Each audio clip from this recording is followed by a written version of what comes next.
Hi everyone, मैं हूं आपका फैमिली फिजियो जितेश शर्मा और आज हम डिस्कस करेंगे post fracture ankle stiffness. Fracture के बाद टखने के जॉइंट का जाम हो जाना। सबसे पहले हम जान लेते हैं कि ये एंकल जॉइंट है कौन सा और कौन कौन सी बोन से बनता है। ये एक फुट का डमी है। फुट के डमी में मैं आपको दिखाता हूं। बेसिकली तीन बोन से मिलके जॉइंट बनता है। लेग की दो बोन जो अंदर वाली है उसको टिबिया बोलते हैं, जो लेग में हमारी जो बाहर वाली है उसको फिबुला बोलते हैं। ये दो बोन्स नीचे है टेलस बोन, ये तीन बोन मिलके एंकल जॉइंट बनाती है। जो फिबुला है उसके लोअर एंड को, इस पार्ट को लेटरल मेल्यूलस बोलते हैं। जो टिबिया है जो अंदर की साइड वाली बोन, इसके लोअर पार्ट को मीडियल मेल्यूलस बोलते हैं। अब जो कॉमन जो फ्रैक्चर है वो होते किन कारणों से हैं? जैसे जनरली देखा गया है कि खेल कूद के दौरान फ्रैक्चर बड़े कॉमन है एंकल जॉइंट के अराउंड। एक्सीडेंट की वजह से, किसी हाइट से गिरने की वजह से, या कुछ केसेस में स्ट्रेस की वजह से भी फ्रैक्चर हो सकते हैं। स्ट्रेस मतलब बहुत ज्यादा लंबे समय खड़े रहने वाली टाइप की जॉब हो और वल्नरेबल कैटेगरी हो तो उसमें भी स्ट्रेस फ्रैक्चर हो सकते हैं। सबसे कॉमन फ्रैक्चर्स कौन कौन से होते हैं? जैसे लेटरल वेल्यूलस का फ्रैक्चर, ये लोअर पार्ट जो फिबुला का है इसका फ्रैक्चर, मीडियल मेल्यूलस का फ्रैक्चर, या बाई मेल्यूलर की फ्रैक्चर हो सकता है दोनों साइड का। कई बार ट्राई मेल्यूलर भी होता है जिसमें ये वाला पोर्शन और इसका फ्रंट में और इसके बैक में भी फ्रैक्चर, या एक पाइलोन फ्रैक्चर होता है जिसमें ये टिबिया का मिडल वाला पोर्शन और कई बार फिबुला का भी फ्रैक्चर होता है साथ। तो ये जो कॉमन फ्रैक्चर्स है इनका जो ट्रीटमेंट है ये बेसिकली दो तरीके से होता है। डिपेंड करता है कि वो फ्रैक्चर डिस्प्लेस्ड है या नॉन डिस्प्लेस्ड है, अपनी जगह स्टेबल है। डिपेंड करता है कि वो फ्रैक्चर आर्टिकुलर लाइन को या जो जॉइंट फॉर्मिंग सरफेस है उसको डिस्टर्ब कर रहा है या नहीं कर रहा है। जो इनका ट्रीटमेंट है वो दो तरीके से होता है। एक जिसको नॉन सर्जिकल या कंजर्वेटिव मेथड बोलते हैं, जिसमें जनरली कोई प्लास्टर कास्ट यूज करते हैं, इसके लिए स्पेशल बूट यूज करते हैं, या हम कुछ और स्प्लिंट के सपोर्ट से उसको सपोर्ट प्रोवाइड करते हैं। दूसरा तरीका है जो कॉम्प्लिकेटेड या डिस्प्लेस्ड फ्रैक्चर होते हैं उसको surgically open reduction internal fixation बोलते हैं सर्जरी को, जिसमें प्लेट, स्क्रूज या वायर्स को यूज करते हुए उस फ्रैक्चर साइट को फिक्स किया जाता है। जनरली बोन हीलिंग लगभग 6 हफ्ते का टाइम लेती है। तो डिफरेंट फ्रैक्चर साइड और उसकी सिवियरिटी के हिसाब से डिसाइड किया जाता है कि नॉन वेट बेरिंग कितने समय के लिए रहेगा, या उसको सपोर्ट या जो हमने कास्ट या स्प्लिंट या जो भी सपोर्ट प्रोवाइड किया है वो कितने समय रहेगा। जनरली उसकी जो ड्यूरेशन है 3 से 6 हफ्ते तक रहती है। वो डिपेंड करता है इंडिविजुअल टू इंडिविजुअल। जब हम उस सपोर्ट को हटाते हैं और नॉर्मल मूवमेंट लाने की बात करते हैं तो उस समय जब कास्ट हटता है तो जनरली देखा गया कि एंकल जॉइंट स्टिफ हो जाता है, थोड़ा सा पेनफुल हो सकता है मूवमेंट के साथ में, और स्वेलिंग रहती है।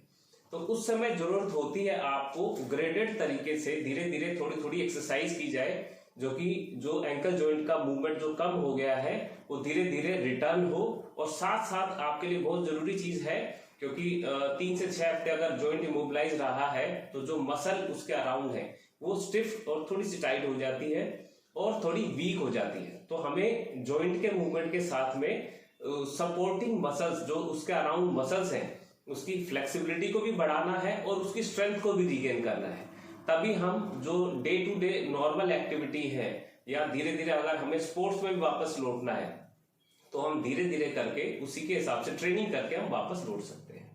आज हम डेमोस्ट्रेट करेंगे सिंपल एक्सरसाइजेस जो आपको मूवमेंट, फ्लेक्सिबिलिटी और स्ट्रेंथ तीनों चीजों में रिगेन करने में आपकी हेल्प करेगी।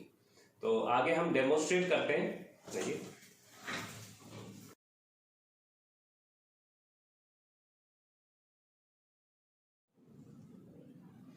अब हम डेमोस्ट्रेट करते हैं एक्सरसाइजेस जिनको बेसिकली हमने 3 पार्ट में डिवाइड किया है। पहला रेंज ऑफ मोशन जिसमें मूवमेंट करेंगे हम सिंपल, दूसरा स्ट्रेचिंग एक्सरसाइजेस, और तीसरा स्ट्रेंथनिंग एक्सरसाइज जो मसल्स की पावर बढ़ाने के लिए होगा। सबसे पहले हम करते हैं रेंज ऑफ मोशन एक्सरसाइजेस। आप किसी भी बेड पे ऐसे सपोर्ट करके बैठ के कर सकते हैं या विदाउट सपोर्ट कर सकते हैं। सिंपल पैर फैला के बैठेंगे। आप थोड़ा सपोर्ट के लिए टॉवल भी रख सकते हैं एंकल जॉइंट के नीचे। बेसिकली एंकल जॉइंट पे 4 मूवमेंट होते हैं। डॉर्सिफ्लेक्शन जिसमें हम ऊपर की तरफ पैर खींचते हैं, ऐसे ये मूवमेंट करेंगे। प्लांटर फ्लेक्शन जो नीचे की तरफ वाला मूवमेंट है वो मूवमेंट करेंगे। इन्वर्जन जिसमें फुट अंदर की तरफ मुड़ता है वो करेंगे। इवर्जन जिसमें बाहर की तरफ आता है। इवर्जन की रेंज थोड़ी सी इन्वर्जन के मुकाबले कम रहती है।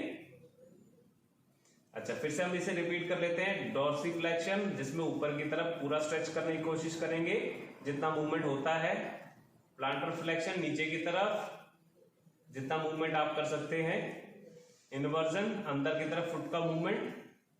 इवर्जन बाहर की तरफ फुट का मूवमेंट। ये सारे मूवमेंट को 15 से 20 बार रिपीट कर सकते हैं। अब सेकेंड है स्ट्रेचिंग एक्सरसाइजेस। स्ट्रेचिंग एक्सरसाइज में हम बेसिकली क्या करेंगे, काफ मसल जो बैक ऑफ लेग है उन मसल को जो प्लांटर फ्लेक्शन में हेल्प करती है वो थोड़ी टाइट हो जाती है, उसको स्ट्रेच करेंगे। फ्रंट वाली मसल को टिबियालिस एंटीरियर उसको हम स्ट्रेच करेंगे। आप कोई भी घर में कोई बेल्ट या कपड़े को लेके ऐसे स्ट्रेच कर सकते हैं। इसमें क्या करेंगे, ऐसे सपोर्ट करेंगे फुट को और अपनी तरफ खींचेंगे और होल्ड करके रखेंगे। इस स्ट्रेच को आप 10 से 15 सेकंड तक होल्ड करके रख सकते हैं, देन रिलैक्स।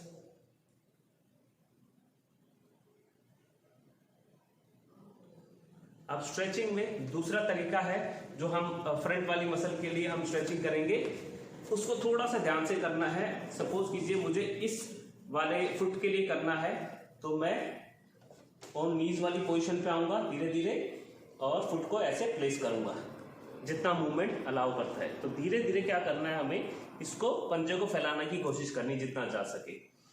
इस मूवमेंट को बढ़ाने के लिए या इसको स्ट्रेच करने के लिए हम थोड़ा अपना बॉडी वेट के साथ भी रीइंफोर्स कर सकते हैं धीरे धीरे इसकी तरफ बैठ के। और जब हम मूवमेंट और बढ़ जाता है, ये फ्लेक्सिबिलिटी और हो जाती है मसल की, तो हम धीरे धीरे करके एंड रेंज को स्ट्रेच करने के लिए पूरा भी वेट डाल सकते हैं ऐसे। शुरुआत में ऐसे वेट ना डालें। शुरुआत में आपको इसको बहुत कंट्रोल तरीके से करना, जैसे कि मैंने बताया, नीज वाली पोजीशन पे आएंगे, ऐसे फुट को प्लेस करेंगे और धीरे धीरे कोशिश करेंगे कि ये जितना मूवमेंट आप कर सकते हैं उतना इसमें करें और हल्का हल्का वेट दें, ज्यादा नहीं, है ना। लेटर ऑन जब ये चीज कंफर्टेबल हो जाती है, मूवमेंट बढ़ जाता है, तो धीरे धीरे एंड रेंज को रीइंफोर्स करने के लिए आप पूरा वेट भी ऐसे डाल सकते हैं धीरे धीरे और हाथों से थोड़ा सा वेट कंट्रोल करेंगे।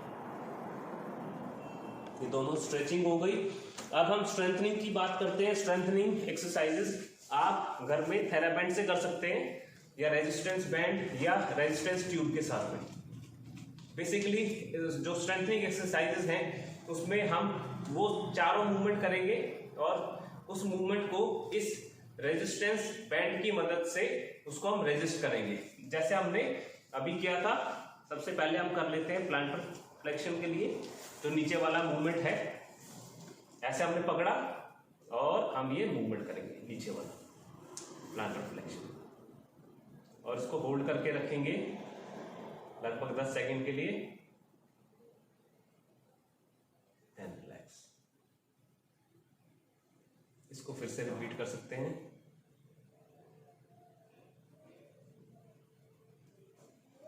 अब दूसरा मूवमेंट अगर हम करते हैं इवर्जन, तो हम दूसरे फुट का सहारा ले सकते हैं ऐसे हमने किया, सपोर्ट कर लिया और फुट को बाहर की तरफ निकाला। ये न्यूट्रल पोजीशन है और फुट को बाहर की तरफ निकाला। इसको ऐसे ही कर सकते हैं, फुट को बाहर की तरफ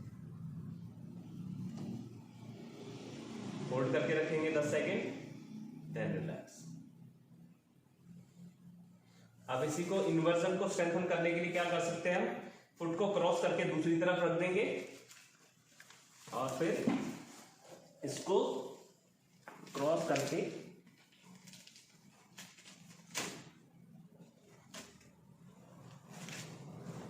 अब इन्वर्जन के लिए थोड़ा सा डिफिकल्ट है क्योंकि हमें लेग को क्रॉस करके रखना पड़ेगा जो कि हम अंदर वाला मूवमेंट में रजिस्ट कर पाए। तो अभी आप ये मेरा लेफ्ट फुट है जिसके लिए हम कर रहे हैं, जो अभी क्रॉस करके लेग रखा हुआ है और अब फुट को अंदर की तरफ लेके जाए। जैसे कि आप देख सकते हैं इन्वर्जन मूवमेंट हो रहा है और इस थेराबैंड की मदद से हम उस मूवमेंट में रेजिस्टेंस दे पा रहे हैं।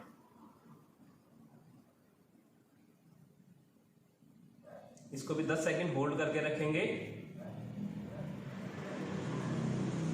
Then relax.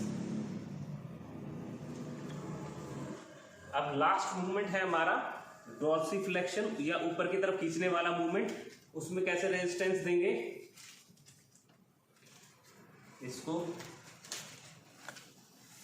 रैप किया, दूसरे फुट का सहारा लिया और हल्का सा इस नी को हम बेंड करके रखेंगे,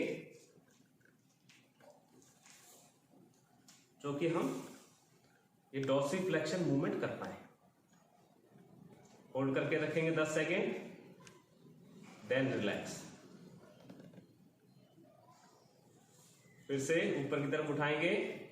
अब हम इस थेराबैंड की मदद से हम इस मूवमेंट में रेजिस्टेंस दे पा रहे हैं।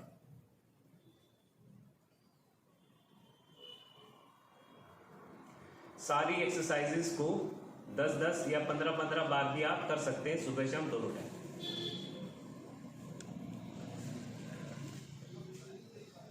अभी जो एक्सरसाइजेस मैंने आपको सारी सिखाई है वो बेसिकली आपको मूवमेंट को इम्प्रूव करने में हेल्प करेगी, मसल की फ्लेक्सिबिलिटी को, मसल की स्ट्रेंथ को। अगर आपको दोबारा से अपने गेम में रिटर्न करना है या फिर आपकी हाई इंटेंसिटी एक्सरसाइजेस आप करते हैं या फिर आपकी डेली एक्टिविटीज ऐसी हैं जिसमें एंकल की बहुत ज़्यादा डिमांड है या उस पर स्ट्रेस ज़्यादा रहता है, तो उसकी ट्रेनिंग के लिए आप अपने एक्सपर्ट फिजियोथेरेपिस्ट की सलाह ले सकते हैं और उससे आगे के लेवल पे क्या क्या एक्सरसाइज करनी है, कैसे उसका प्रोप्रियोसेप्शन ट्रेनिंग करनी है, कैसे उसको बैलेंस की ट्रेनिंग करनी है, वो सब चीज़ें आप उनसे सीख सकते हैं। तो आगे अगर कोई भी आपकी क्वेरी हो आप मुझे मैसेज कर सकते हैं, नंबर दिया हुआ है, उस पर आप कॉल करके भी बात कर सकते हैं। और thank you for watching the video. Please like and share this video. Thank you.